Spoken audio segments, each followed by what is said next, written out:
What you're about to watch is audios taken from a podcast that I do with my brother. It's called BURKE WORLD. It's in conjunction with our retail shop, comic art gallery in San Diego called Doom Nation Comics. The show is called BURKE WORLD. Fair warning, the podcast has very little to do with geometric unity, though we talk about pretty much anything. So I do talk about it frequently when I'm thinking about it. So what this video you're about to see is I've taken just a chunk of audio in a somewhat recent podcast. I believe it's BURKE WORLD 14, where we spent about 20, 30-ish minutes talking about GU, and I built the video all around that audio. So enjoy. BURKE WORLD. You want to hear something? I do. Sure, I'll give this to you. I'll slap this with you. You know Eric Weinstein's Geometric Unity? I've heard of it many times, yes. I co-authored it with him. We're partners. It's mine too. Yeah. Barely makes sense. We're best friends. I was watching through his Oxford lecture. Okay. And I had a mini breakthrough around what he had attempted to convey. He had a breakthrough in understanding. In his conversation with Brett Weinstein over on the Dark Horse podcast. Okay. He spends, so this Dark Horse podcast was like 2-3 hours, something like that. Okay. I want to say like 20-30% was about geometric unity. The rest was about other nonsense. Mm-hmm. So I did a version of the video where I cut out all the extraneous bits, and it's actual nonsense. What were they? They're just making jokes. Yeah, they were just talking about all kinds of stuff. Working on their stand-up. No. 20 minutes on Dixie Cups, 40 minutes on tigers for some reason, and then another hour and a half about how much he would love to live in Costa Rica. Yeah, but it's a workshop. Get that down to a tight 5 minutes. That's a lot, man. Tight 10-minute set. Ooh, Billy. No, okay, all the other stuff they were talking about. Yeah, I cut out everything else that they meandered the conversation around and cut it down to just GU stuff. And then who would do a podcast like that? Who would dare just talk about whatever? And so a lot of the GU stuff in that Dark Horse episode was him attempting to walk through a metaphor to explain what geometric unity was. He was trying to explain it to Brett metaphorically. Okay. And he starts with the rim of a glass, right? Like a fucking circle. And he tries to explain how if that is like proto-space-time, then in his theory, how you get real reality is you kind of extend the circle out into a paper towel tube. Okay. And on that tube, imagine there are these lines along the tube. And then you take a circle, like say a hairband or something.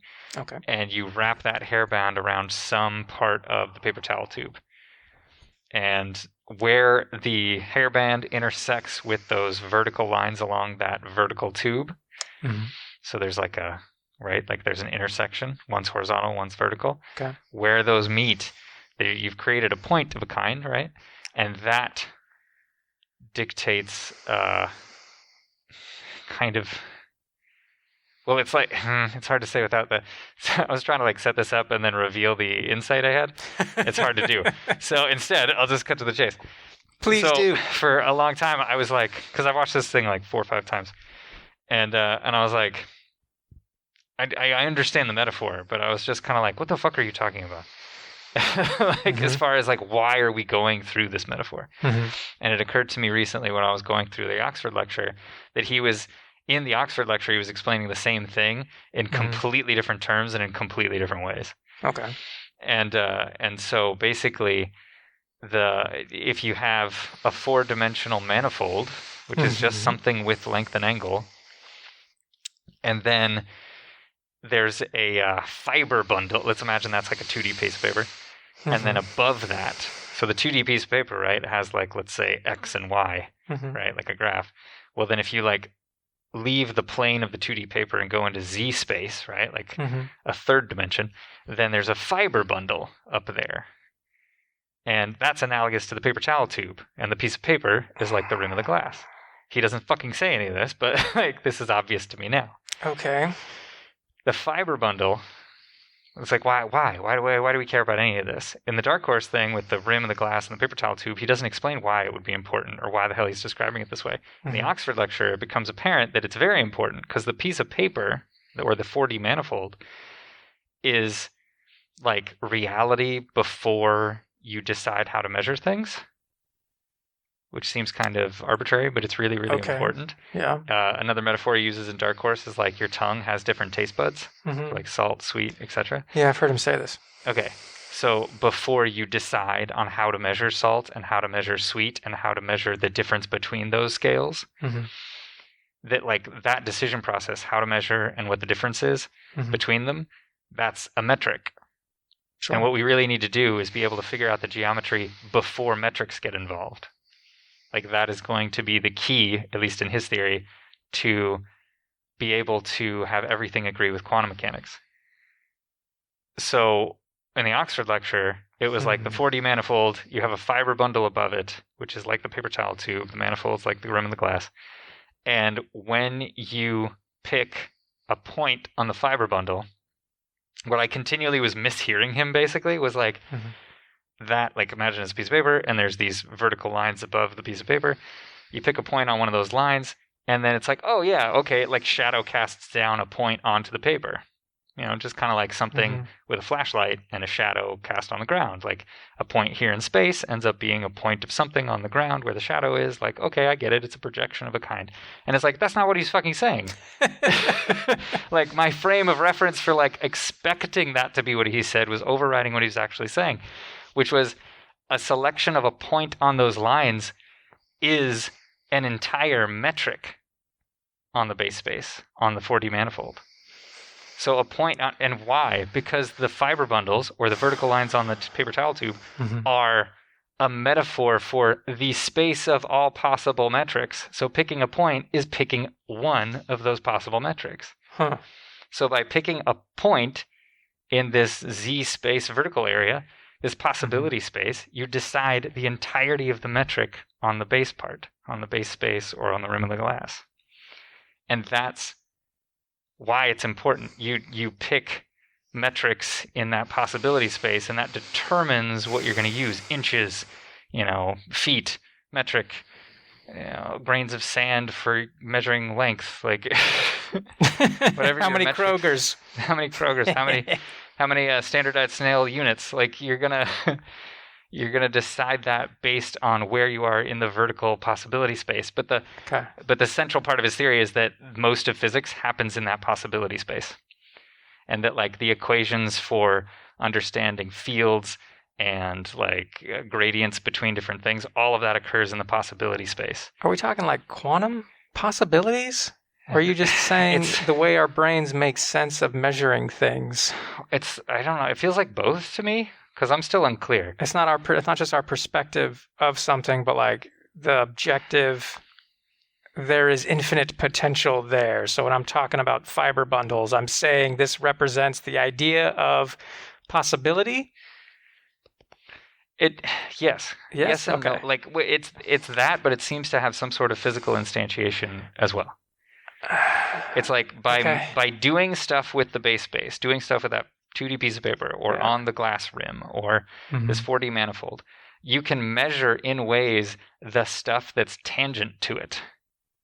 To me, and I don't know if this is based in reality, if this is really part of his theory or not, I'm still trying to wrap my head around it, but like it's almost like being able to like if you were able to measure the angle of the fender on your car, and all you could see in the world was your car, but if you could measure the angle of it, kind of like bulging out into space, that somehow that would give you information about the space around it without you ever having to know anything directly about the space around it. It's almost like you're able to detect other dimensions by the shape and quality of the dimension you can experience. And it's like, by consequence, the other dimension must be XYZ. Because you can measure this one, you can determine, it's like Sudoku. I can tell what number goes here because I know the other numbers. If I know this point and that point, I know that this has to be this. Like in an it's kind of a similar inference type pattern. Figuring it out, yeah. Yeah, Okay. I'm struggling. Sudoku might be the best metaphor. Like, it's kind of like if you always know that if you have a straight line vertically, that there will always be a perpendicular, well, then all you have to do is measure this one and you know what the other one is. Necessarily. Like, it's just definitely true kind of thing. And so it's like there's the manifold's properties of just being a 4D manifold necessitate the fact that there's this 10-dimensional fiber bundle above it. And I'm still not 100% clear why that's the case. The fiber bundle? Yeah. That's a metaphor? That's the thing. I don't know if it's like literally referencing because like fibers of reality? What are we saying here? You know, like string theory, the string is vibrating. It's like it's not literally a string though, right? Well, I think it is. And it's like, no, right? Yeah, we're talking about an actual string. I'm like, all right, you lost me. I don't know what's going on anymore. In GU, I think I don't know. It's still unclear to me. Like, because it seems to be both. And he's kind of implies that in the Dark Horse convo, where he's just like, we're not sure if when you get down to it, is reality, is physics a really, really great model of physics or of reality? Or is it literally the fucking map is the territory? Like, it's a weird fucking, like, we're literally describing the source code of the world as it is. It's like seeing the hex editor in the Mario game. Like, it literally references the actual underpinnings of the source code of the world. Or is it just a really good model like fucking Doc Brown with his diorama of Hill Valley? Like, whatever happens to that model doesn't actually happen to the courthouse. It's just a model. But like, what if you created a model that literally tapped into the fabric of physics? So if you fucked up with the courthouse there, it literally set the courthouse on fire in real life. Yeah. Like, we might be reaching a level of reality in which that's the case. Okay. But he also seems unsure if that's the... He doesn't know. He doesn't know yet. Yeah, you're theoretically guessing. Like, if somebody discovered a computer and they're saying metaphorically it's all ones and zeros and that, like, equals on or off, yes or no. And you're like, what are you talking about? Inside this machine is a bunch of numbers. And it's like, is numbers a metaphor or is it literal? Kind of both. It represents a concept, but also literally code is ones and zeros. So it's kind of like that, yeah. Where it's got tastes of both. It's a metaphor, but it's also maybe not a metaphor. That's as far as I'm going to get. I haven't watched his videos and stuff, so based on what you're saying, that's as close as I'm going to get to understanding. So, I don't know if the 10-dimensional fiber bundle is literally a facet of reality, or it's a mathematical metaphor for dealing with, it's just a way of like thinking about visualizing in a way the possibility of all metrics, right? Like that could easily be a metaphor, right? You're like, I'm going to come up with some numbers and ways to fuck with numbers that represent all the possible ways in which I can get to work. And it's like, yeah, but that's like a metaphor. It's not, you're not literally doing shit with like the streets you could drive to work versus the ones you do. Yeah. Like, this is just a model, you know, dissecting the speed and efficiency, etc. And it's like, it's like that, but it seems to be a taste of, no, it might literally be where physics lives beyond our perceptual experience of reality. And our metric is like, you've picked one metric to deal with that fiber bundle, and that's all of the information comes flooding in through that metric decision. But that doesn't mean that the rest of it doesn't exist. It means it's outside of your ability to directly interact with it. But you could still, if you have the right math, you could literally understand exactly what's happening in that other dimension, quote, quote, without being there. You can indirectly measure reality. It'd be like if you had a perfect... You remember Neil Stephenson's book, Cryptonomicon? Of course. No, yeah, more or less. You read that, right? Yeah, like 10 years ago. And so I feel like it's that one where he had some scene where there was a dude there were like two guys who were going to be doing some deal on a computer, and they were in a hotel. And so this character was in the hotel room next door, and he had like I forget what he called it, like a Van Eck machine or something. It was able to... What is it? It's like a suction cup to the wall, let's imagine. Oh, yeah. And it based on nothing but the audio perceptual sounds coming off the computer, it could replicate on another computer what must be going on in the internal process. That's nuts, dude. Yeah, and it's kind of like that. So like, imagine you could, infer through geometric, not assumptions, but like geometric analysis, what must be going on in the source code computer of the world. Or the physics of the 10-dimensional fiber bundle. Isn't that real shit? That spyware stuff where you can measure sound waves in vibrating glass? Yeah. Yeah, you can tell what people are saying. You should assume the CIA, if they really wanted to, could like bug your room by pointing a camera at a window of your apartment from miles away. The way it vibrates will tell you what they're saying. If it's precise enough, yeah. That's crazy. Like heat gradients and stuff can be translated to James audio Bond signals. shit right there. I love it. Science. So imagine it's like that. It's like the math could maybe tell you what's going on with the world by accurately mapping what is actually occurring. All right, so he's using geometry. Primarily. Yeah. Not only can we measure reality, but the measuring of reality is what makes it what it is, because how we measure it determines the fiber bundle? No. Is that what you're saying? I think it's like didn't we talk about this, the Mario thing, the hex editor Mario thing? Probably, yeah. It's like that. Oh, it's like that. Just real quick. Here's a bunch of nonsense words. You're gonna have to walk us through that one. Oh man. Real quick. I'm trying to remember his name. There was the dude who I think is a Mario speedrunner on YouTube and stuff. So it was Mario World, and they figured out that so step one was through the help of a hex editor, because this would have been real hard to like stumble upon. Mm-hmm. If you made Mario on a certain level, walk through certain actions, do certain things, bop this Koopa here, open this box here, but don't get the item, run this fast in this direction, then turn around and walk over there, and then crouch for no reason. Mm-hmm. If you do all these things, you're loading into temporary memory of the game certain things. Mm-hmm. And then when you do the last action, so all of these actions have happened in the game as legitimate moves. When you do the last action, you have uploaded into the temporary memory of the game something that causes the game to skip to the end credits. Yeah.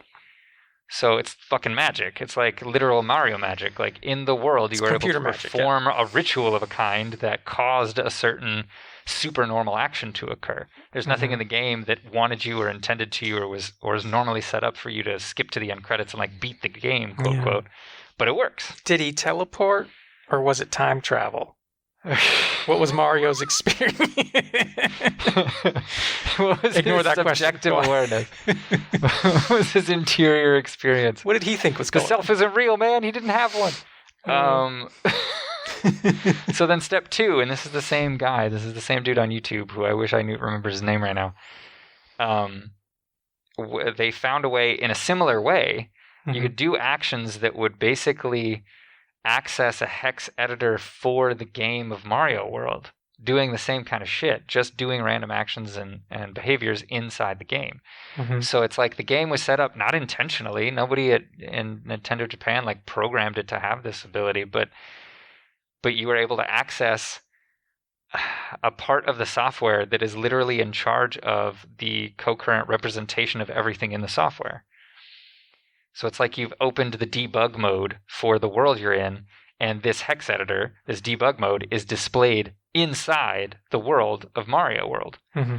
So like the top half of the screen ends up being all of these like letters and numbers in like 14, 15 columns or something. And if you fuck with those numbers and columns, they change things in the world of Mario. So you could change Mario into all of a sudden he has a cape, or like, all of a sudden he has like one of those centipede, like a long, like in Bowser's levels when like the things that sweep like circling around and they're made of fire, like he's holding one and he can like fuck with people with it, or like all of a sudden he's small, or all of a sudden he looks like he's been hurt, but he's not hurt. Like it's just the sprite animation of him being wounded, but he's walking around. Like it's all stuff that in the world of Mario wouldn't make sense. It would never be triggered through normal causality. But you have access to it inside the world of Mario.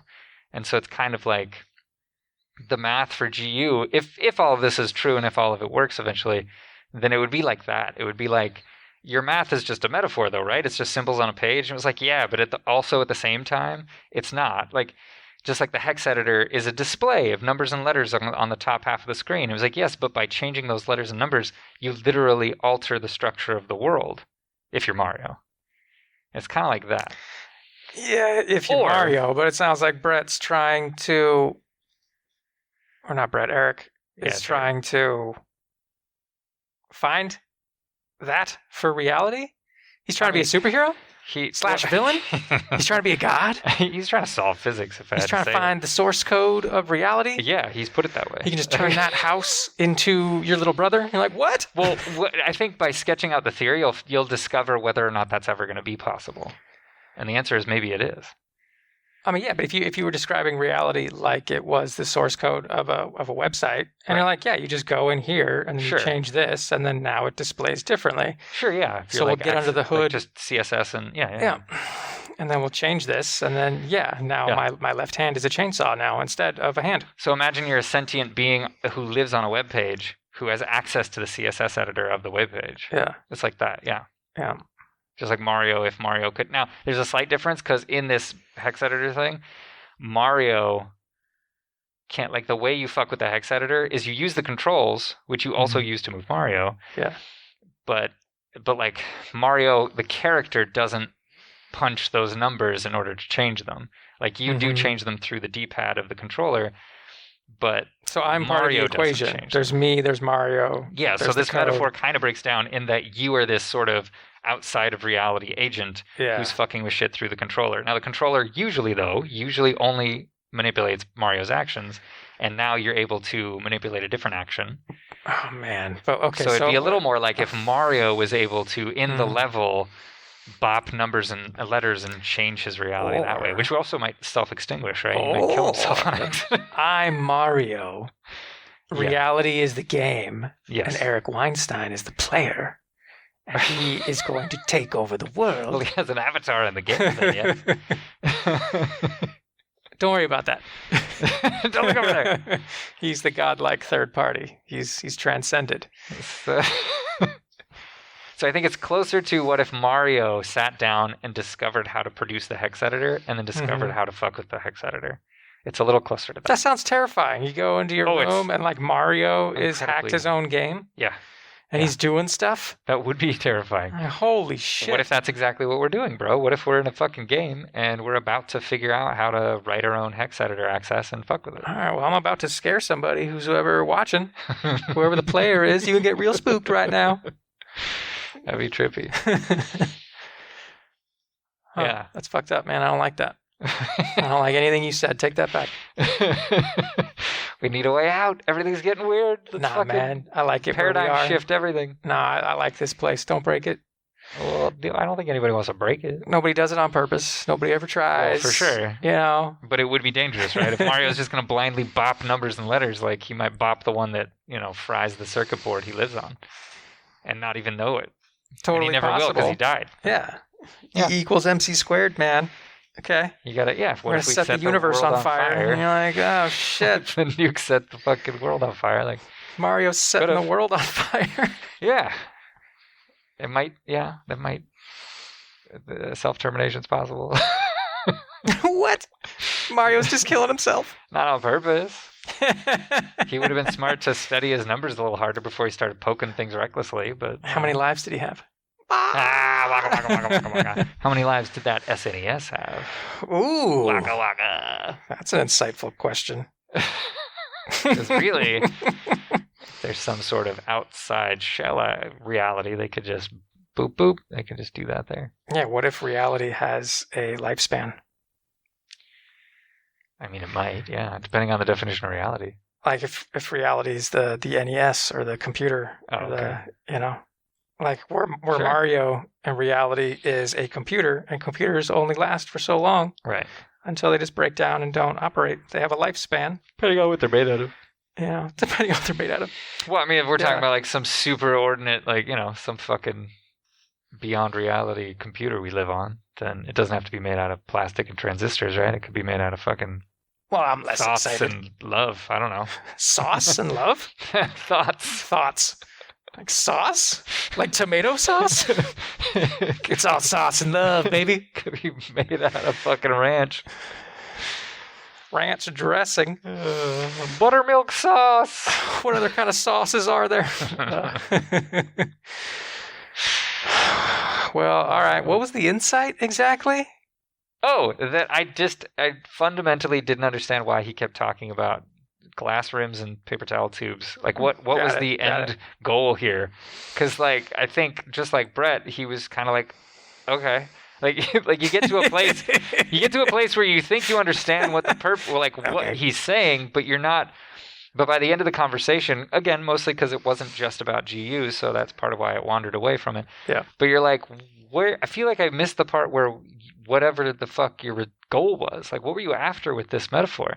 Because that didn't become clear until I was in the Oxford lecture, and I was like, oh, like the metric's important, and being able to create some structure that's independent of a metric was incredibly important to the whole idea of what geometric unity is.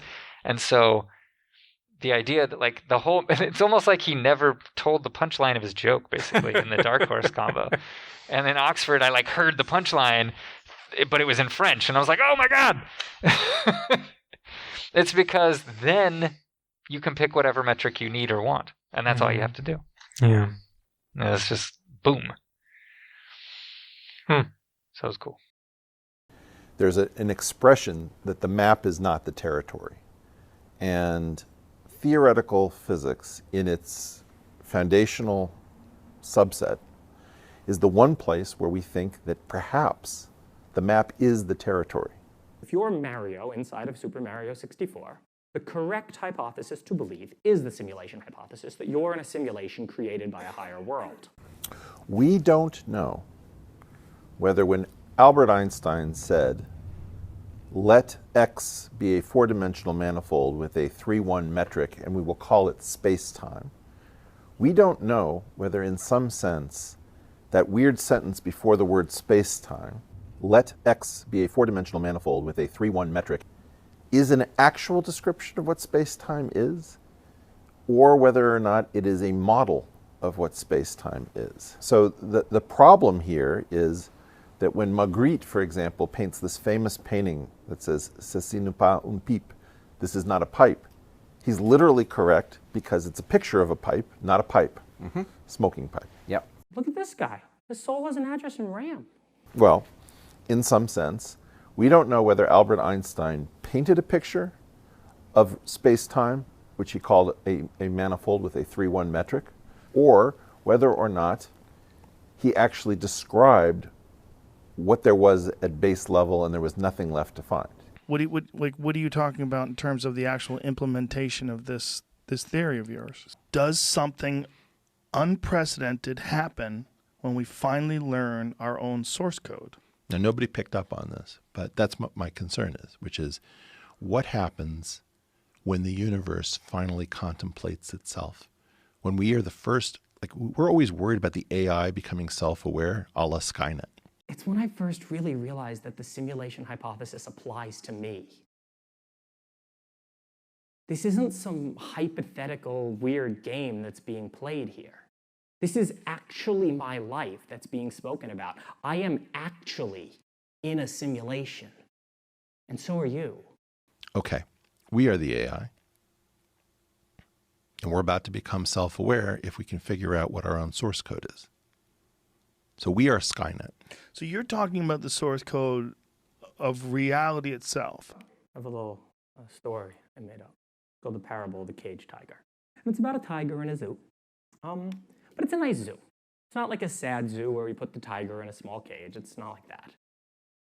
It's a nice zoo, and the tiger is in a beautiful, lush meadow with plenty of room to roam. And in his youth, he does roam. He roams from the fake wall on one side to the fake trench on the other side. And he knows intellectually that tigers are in zoos, and that zoos keep tigers in cages. Our limited perceptions of reality are giving us a distorted view of what the landscape actually is. But he sees no evidence for this cage. Remember, he's a tiger. He only has a tiger brain. And when he walks around, he can't seem to think anything, can't seem to find any evidence. So he goes on and hunts as a tiger, has a nice tiger family. Nice tiger family, right? He dies a nice tiger death. He's never that bothered by the fact that he's in a cage. Now come to you. You're a human. You live your nice human life. Maybe you haven't been to space, but you've heard that humans have been there. You haven't been to the bottom of the ocean, but you heard James Cameron's been there. So you're pretty confident that you're not in a cage. Well, but so is the tiger. And what the tiger doesn't see is the zookeeper. The zookeeper is so much smarter than the tiger. And I think this is an idea that is finally starting to be accepted. Like, if you think of yourself as an intelligent agent, even the dumbest humans are far smarter than the smartest monkeys.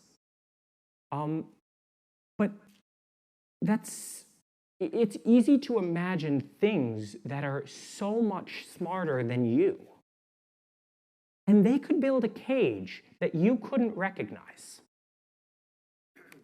Who's your zookeeper?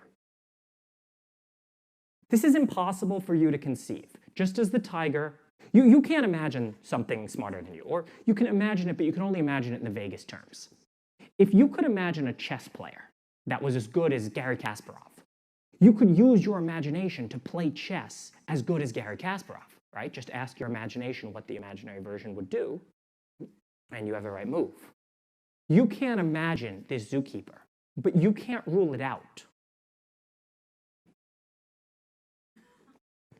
So if we're in a video game, are you a player character or a non-player character? Well, what's the difference? The difference I like is player characters know that they're in a game. We don't know the answer to the question about whether or not at the bottom of theoretical physics is a collection of mathematical concepts or whether they're a collection of mathematical models. And the concepts are reality or the concepts model reality. I can't tell what the power would be if the theory is correct. It might give us the ability to escape. So we're probably running in a data center somewhere. Probably looks like this. Futuristic data center, right? Like up there. It's not here. The data center's not here. I want you to think about the computer that's running Skyrim. The computer running Skyrim is not in the Skyrim world. So I've called this the observerse. And the observerse is two spaces rather than Einstein's one space. Alfred Sturm could walk from the Dragon Mountains all the way down to the Lazy Ridge, and he wouldn't find any evidence of the computer. And in my estimation, you and I are in some ways potentially having this conversation in a 14-dimensional world that we perceive as a 4-dimensional conversation. That is, we are in a 3-dimensional room going forward in time.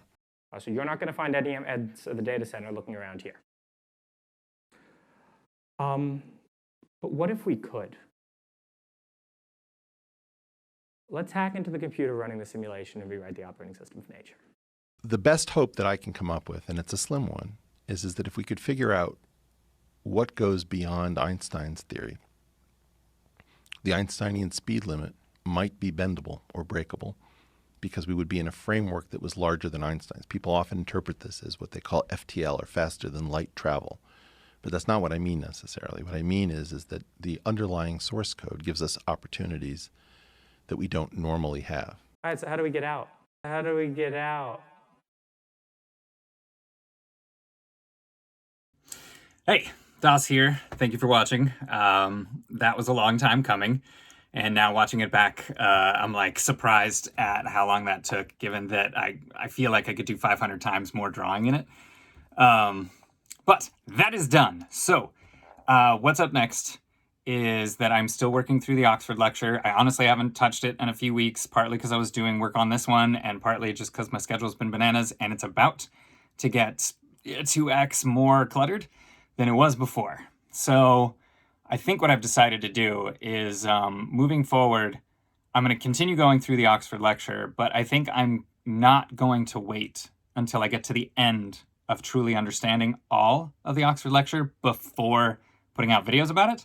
So I think what I might do is I might take the first 20, 30 minutes of the Oxford lecture and all my notes and everything. And that, I think, so far, I have decently down. I got to chase down some details about like Dirac and Yang-Mills and all the pieces that I think are relevant.